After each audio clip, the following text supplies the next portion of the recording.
যেভাবে ইসলামী ছাত্র শিবির এবং জামাত ইসলাম প্রত্যেকটা মানুষের কাছে দাওয়াত পৌঁছে দিচ্ছেন, ঠিক কিনা বলেন? এই দাওয়াত প্রেমের দাওয়াত, এই দাওয়াত ইসলামের দাওয়াত, এই দাওয়াত নবী রাসূলের দাওয়াত, এই দাওয়াত কালিমার দাওয়াত, এই দাওয়াত ঈমানের দাওয়াত, ঠিক কিনা বলেন?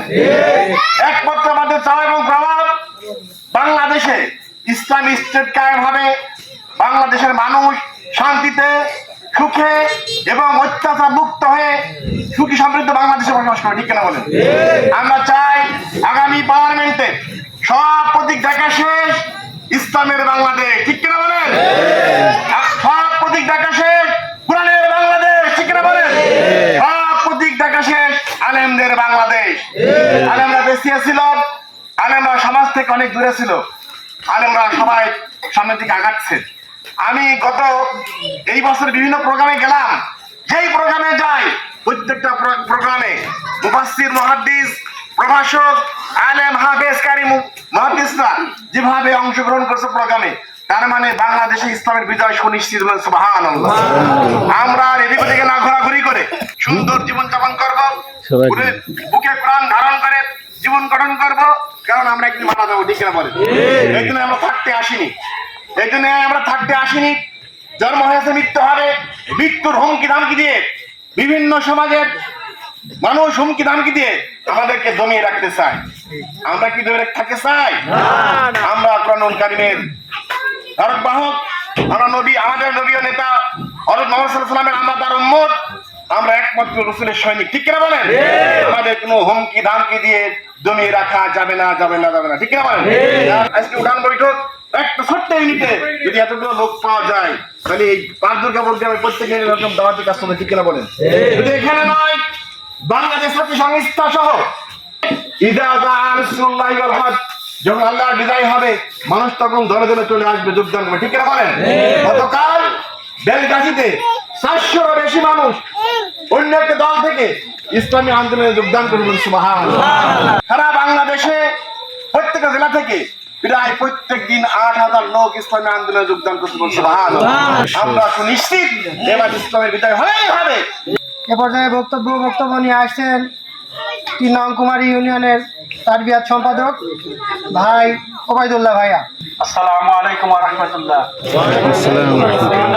বাংলাদেশ জামাত ইসলামী 3 নং কুমারী ইউনিয়ন 2 নং ওয়ার্ড শাখার পূর্বপাড়া ইউনিট কর্তৃক আয়োজিত আজকের উঠান বৈঠকের সম্মানিত ভাই, ছোট ভাই পরিচালক, উপস্থিত আছেন অত্র ওয়ার্ডের ওয়ার্ড সভাপতি ভাই আব্দুল হালিম, মেহমান হিসেবে উপস্থিত থাকবেন আমাদের কুমারী ইউনিয়নের আজকে নির্বাচন এবং রাজনৈতিক দুটি কথা। বাংলাদেশ জামাত ইসলামী যে আগে যে কথাটা বলেছে, আল্লাহর আইন চাই, সৎ লোকের শাসন চাই। এই আল্লাহর আইন এবং সৎ লোকের শাসন আপনারা কোথায় চান? পার্লামেন্টে চাই। পার্লামেন্টে যদি পেতে হয় বা চাইতে হয়, সর্বপ্রথম আপনাকে আমাকে পার্লামেন্টের জন্য প্রস্তুত হতে হবে, ঠিক কিনা বলেন? সেই জন্য আগে ওই আল্লাহর আইন এবং সৎ লোকের শাসন আপনাকে আমাকে আপনার আমার ভিতর কায়েম করতে হবে। আপনারা রাজি আছেন? ইনশাআল্লাহ। শহীদ কাফেলা বাংলাদেশ জামাত ইসলামী কুমারী ইউনিয়ন শাখার 2 নম্বর ওয়ার্ড কর্তৃক আয়োজিত আজকের এই বাংলাদেশ জামাত ইসলামী জেল জুলুম ফাঁসি দেবে, এই জন্য আমরা কখনো দুর্বল হয় নাই। যদি বাংলাদেশের শীর্ষ নেতৃবৃন্দ, জামাত ইসলামের শীর্ষ নেতৃবৃন্দকে ফাঁসির মঞ্চে নিয়ে যাওয়া হয়েছে, তাদেরকে প্রস্তাব দেওয়া হয়েছে, তোমরা আমাদের সবকিছু মেনে নাও, জামাত ইসলামী ছেড়ে দাও। প্রস্তাব দেওয়া হয়েছে, মাওলানা নিজামীকে প্রস্তাব দেওয়া হয়েছে, আল্লামা দেওয়ান সাঈদীকে প্রস্তাব দেওয়া হয়েছে, মীর কাসেমকে প্রস্তাব দেওয়া হয়েছে, কাদের মোল্লাকে প্রস্তাব দেওয়া হয়েছে, মাওলানা আব্দুস সুবহানকে প্রস্তাব দেওয়া হয়েছে। তারা সবসময় বলেছে, আমরা আল্লাহর সৃষ্টি মানুষ, এই জমিন আল্লাহর, আইন চলবে আল্লাহর, আল্লাহর আইন চালাতে গিয়ে যদি ফাঁসির কাজটা ঝুলতে হয়, তবু কোন বাতিলের সামনে আমরা মাথা নত করবো না। এটাই হচ্ছে ইসলাম, এটা হচ্ছে ঈমান, এটা হচ্ছে আল্লাহ তাআলার 18,000 মখলুকাতের ভিতর শ্রেষ্ঠ মানুষের আচরণ, কথাবার্তা।